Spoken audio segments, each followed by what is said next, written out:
Hello, everybody, and welcome to today's Explainer. We are jumping right into day 2 of a fantastic entertainment at home lesson. Today, we're going to see exactly how a super relatable topic, like playing video games, can be used to build some really robust, active listening and critical thinking skills. It's an absolutely fascinating look at how a great learning experience is constructed, step by step. So, let's dive in.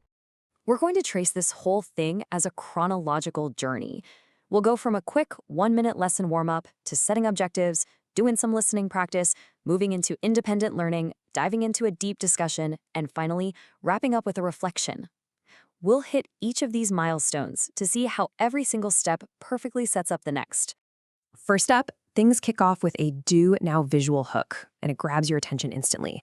We've got a boy deeply engrossed in a bright, colorful racing game. But right next to that, there's this stark warning triangle with a little fire icon inside. It's a brilliant setup because it immediately creates cognitive dissonance by asking a really provocative question. Do you think video games are fun or dangerous? It literally forces the learner to take a stance right out of the gate.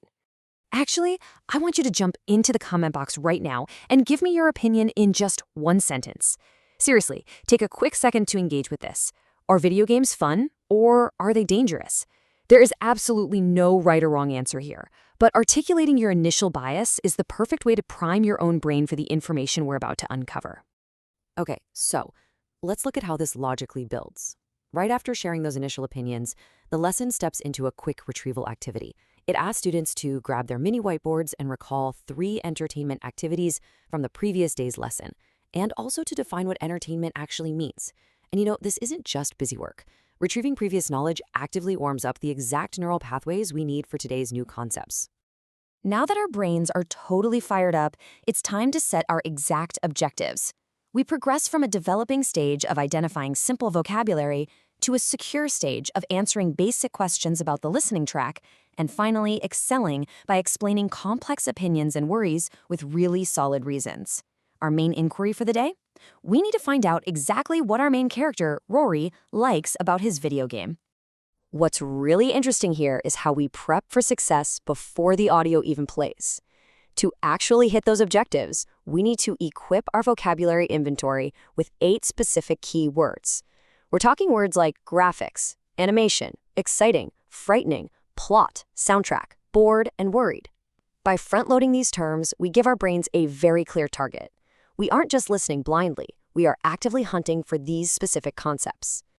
Next, the lesson shifts into a classic and absolutely crucial pedagogical loop.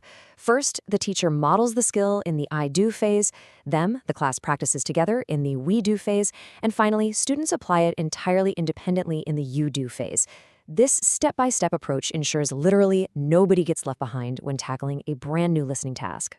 So in the I-do phase, the teacher brilliantly models how to actively listen. They play a short snippet and point out exactly where keywords like graphics, exciting, and worried pop up right on the audio waveform. It takes the invisible internal active listening and makes it something tangible and super easy to understand. Moving right along to the we-do phase, the entire class puts on their headphones to listen to track 57 together. The crucial point here is that everyone is experiencing the audio simultaneously, but in a very guided way. We literally hit the big pause button right in the middle to figure out exactly what activity Rory is obsessing over. By checking in as a group, we ensure everyone is on the exact same page before the training wheels come off. All right, it's your turn to hit the comments again. Imagine you just heard that audio track. Tell me the name of Rory's favorite game. I'll give you a hint. It's Mega Max Zero. And I want you to list at least one specific detail you caught about it. Engaging actively with a material like this is exactly how you lock new information right into your long-term memory. Now we smoothly transition into the you-do independent learning phase. Students have to put their headphones back on, listen to the audio on their own, and extract 3 positive points Rory makes about his game. And pay attention to the golden rule here. They must write their answers in full sentences. This pushes the whole experience from mere identification into active language generation. But wait, before moving on to the heavy lifting of a deep discussion, the teacher does a fantastic quick progress check. By asking students to just show a thumbs up for good, sideways for okay, or down for need help, the teacher gets instant, real-time data. They know exactly how well the class absorbs the listening activity, and if anyone needs a quick assist before moving forward. Equipped with all this new vocabulary and having successfully extracted the facts from the audio, students are now thrust into collaborative learning.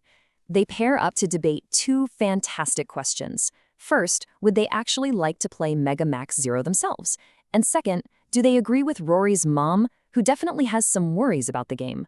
To make their argument strong, they are required to use their new vocabulary words. Before we get to the final stage, let me know in the comments right now if you would play Mega Max Zero. Based on what we know, that it has great graphics and animation, but might cause some worry, would you give it a try? Be sure to give me your most creative reason why. As we reach the climax of this lesson, the content elevates the students to the absolute highest critical thinking objective we set earlier. It asks students to debate the essential balance between screen time and other real-world activities. Why exactly is Rory's mom worried? Is it important to know when to stop playing? This takes the lesson from a simple listening exercise to a vital, real-world life skill discussion. As we start to wrap up this chronological journey, students use a really cool gamified achievements unlocked checklist to reflect on their own performance. They self-assess. They ask themselves, did I identify what Rory likes? Did I use at least 2 new keywords? Did I give clear reasons? And crucially, did I listen carefully to my partner? This step builds some incredibly deep self-awareness. To really lock it all in, they finish up by completing a reflection sentence. The prompt is, today I learned that video games can be blank because blank. By filling this out, they prove they can now articulate complex, nuanced thoughts about why video games can be both incredibly exciting and also something we need to carefully manage. And that brings us to the ultimate Questlog home assignment.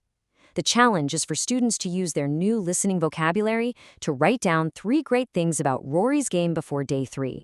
So, my final provocative question to you is this. How will you apply this kind of highly structured, engaging journey to the next complex topic you need to learn or teach? Think about that, and I will see you in the next explainer.